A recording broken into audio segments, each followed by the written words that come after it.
Salut à tous, c'est Sako.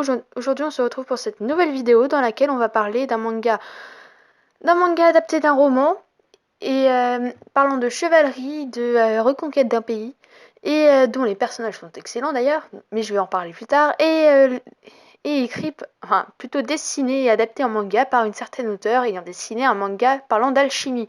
Je pense qu'avec tous ces éléments, vous aurez compris de quel manga on va parler. Je veux bien sûr parler d'Arslan. Donc Arslan ou The Heroic Legend of Arslan ou Arslan Seiki est un manga écrit et adapté du roman Les Chroniques d'Arslan et adapté en manga par Hiromu Arakawa et ayant dessiné, comme je l'ai dit, Arslan Full Metal Alchemist. Et aujourd'hui, je vais vous présenter l'histoire. Donc Arslan est un manga de chevalerie et neketsu. Donc l'histoire se passe dans un monde médiéval fictif et en fait le chef, là on est dans le pays de Pars, enfin ou plutôt le royaume de Pars, dirigé par le roi Andragoras III et la reine Thalminée. Et ensemble ils ont eu un enfant appelé Arslan et ce sera lui le héros de l'œuvre. Un jour, alors une guerre éclate et c'est la panique et la confusion. Andragoras se fait capturer et Arslan se retrouve à errer dans son pays. Et c'est ainsi que commencera l'histoire d'Arslan avec d'autres compagnons qui va essayer de reconquérir son royaume. Donc voilà, c'est un peu le speech de base. Donc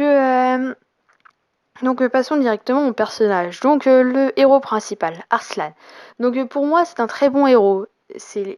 C'est un personnage super attachant qui est très intéressant et surtout il se pose des questions extrêmement sympas, très intéressantes qui nous font réfléchir. J'en reparlerai à la fin de la vidéo. Et aussi il est un peu niais mais bon c'est pas bien grave après ça. Après il est un peu peureux pour certains mais je trouve pas que ce soit un défaut en soi parce que d'habitude les princes sont toujours des gens qui paradent ou alors enfin, ça se rapproche un peu du héros de shonen, mais en même temps, il est très sensible et un peu naïf, donc ça correspond bien au personnage. Bref, passons à Daryun. Donc les plus, donc c'est un gars badass, mais vraiment classe. Il est très attaché au prince et pour couronner le tout, il est gentil. C'est un personnage dont enfin, badass tout en étant sympa, parce que la plupart des personnages badass en général ils se la pètent et ils sont pas sociables. Alors que lui c'est tout l'inverse en fait. C'est l'un des gars les plus sociables que j'ai vu dans les mangas. Et pourtant il a de l'énergie à revendre et il est méga badass. C'est pas mon personnage préféré de Arslan, mais il a quand même vachement la classe. Donc de toute façon tous les personnages d'Arslan sont vraiment super classe. Bref. Passons au troisième personnage principal, Narsus. Donc Narsus, les plus, c'est un méga stratège. Enfin, super grand stratège, il est très intelligent et il est, euh, il est sérieux mais en même temps détendu. Il y a pas mal de blagues et généralement c'est un peu sympa. Puis dans le tome 5, on a quelques confusions à l'égard d'une autre fille, mais bon, on va pas. C'est quand même un gars super intéressant. Justement, mais après, on peut reprocher un peu qu'il ait pas beaucoup de passé, enfin, qu'on sait pas grand-chose de son passé. Mais encore une fois, Arslan n'a que 5 tomes, donc je pense que ce sera décrit dans la suite des tomes. Bref, passons à Elam, le serviteur de Narsus. Donc, pour les plus, Elam est vraiment très fidèle à Narsus, ce qui donne un côté un peu père-fils. Elam prend un peu enfin, Narsus prend un peu Elam comme son fils. Elam a beau être le serviteur de Narsus, Narsus prend beaucoup soin d'Elam. Et ça donne presque une relation père-fils parce que les parents d'Elam sont morts et ça rend le personnage assez intéressant. Après, ce qui est intéressant aussi, c'est que c'est le premier ami d'Arslan.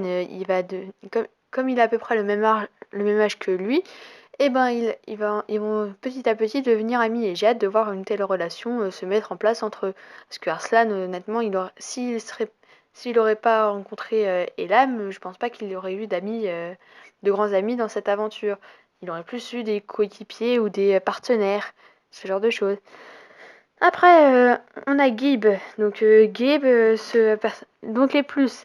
Ce personnage est un peu pervers, il est assez comique, il s'intéresse beaucoup aux femmes et ça donne un côté super sympa au personnage. Assez intéressant, j'ai hâte de voir comment ce personnage va évoluer parce qu'il est arrivé assez tard dans l'intrigue. Mais, mais ça donne un côté quand même intéressant. Il est sympa parce que c'est l'un des personnages les plus détendus du manga. Enfin, c'est le personnage le plus détendu du manga d'ailleurs. Et ça le fout un côté un peu cool au truc. Et ça donne un truc plutôt sympa. Et aussi, il est assez stylé quand même, faut le reconnaître, parce que il est, euh, il est plutôt beau au niveau look, quoi. Et c'est un personnage très sympa. Donc voilà, donc Gib, c'est vraiment un personnage que j'ai beaucoup apprécié dans Arslan. Mais encore une fois, j'ai apprécié tous les personnages qu'il y a dans Arslan. Bref, passons à la suite. Donc après, on a Farangis. Donc Farangis, le plus, c'est qu'elle est prétentieuse. Oui, je pensais pas dire ça d'un personnage en guise de plus, mais faut avouer que là, c'est vachement bien fichu. C'est un personnage en fait qui est prétentieux parce qu'elle est belle et elle le sait. Et ça, faut un côté vraiment sympa du personnage parce que elle est, elle va devenir elle est vraiment prétentieuse et elle pense qu'elle est plus belle que tout le monde. Et, et comme et comme l'a dit l'auteur de Seven Deadly Sins, qui a eu une interview dans le tome 4 avec Hiromu Arakawa, le personnage de Farangis, elle est belle et elle le sait. Et elle sait qu'elle s'est fait chasser de son monastère parce que. Enfin, elle s'est fait. Elle a dû partir à la recherche du prince parce que les autres l'ont choisie pour partir parce que elle était trop belle. C'est ce qu'elle dit elle-même. Hein. Donc les chevilles, wouhou, vive la modestie.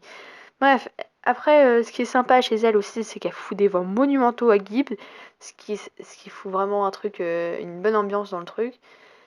Des fois, elle fout vraiment, mais genre, il l'appelle, il, il l'appelle beauté sans égale et tout, et elle fait semblant de pas comprendre en fait. Elle ne comprend qu'elle se fait interpeller seulement quand Gibb l'appelle beauté sans égale. Et elle dit après, quand vous, des filles belles, on en croise tous les jours, mais quand vous parlez de beauté sans égale, je me sens enfin concernée. Comme quoi, les chevilles, toujours, ça a toujours pas dégonflé. Puis après, elle est plutôt classe, mais bon, après, comme tous les personnages d'Arsène sont classe, on va pas chipoter là-dessus. Bref, donc pour revenir au manga lui-même, enfin, je ne parlerai pas de Astrid, je crois que c'est comme ça qu'elle s'appelle, hein, je suis pas sûre, parce qu'on l'a à peine vue, enfin, dans le manga, on l'a à peine connue, et ben, j'ai pas tellement envie de parler d'un personnage qu'on connaît pas. On sait juste que son père est mort, point barre. Donc bref, donc pour revenir au manga, donc au niveau des plus, l'opening 1 est méga super trop cool, mais après, je sais que c'est pas du manga, mais j'ai quand même regardé l'opening 1 et l'ending 1. Enfin, j'ai regardé tous les opening et endings, sauf que le 2, les endings et opening 2 sont vraiment pas terribles. Ils sont assez. Ils spoilent beaucoup, et pour moi qui n'ai pas vu le manga, je me suis fait spoiler. Enfin, qui n'ai pas vu l'anime, je me suis fait spoiler la moitié de la série, de ce qui allait arriver. Donc. Voilà quoi.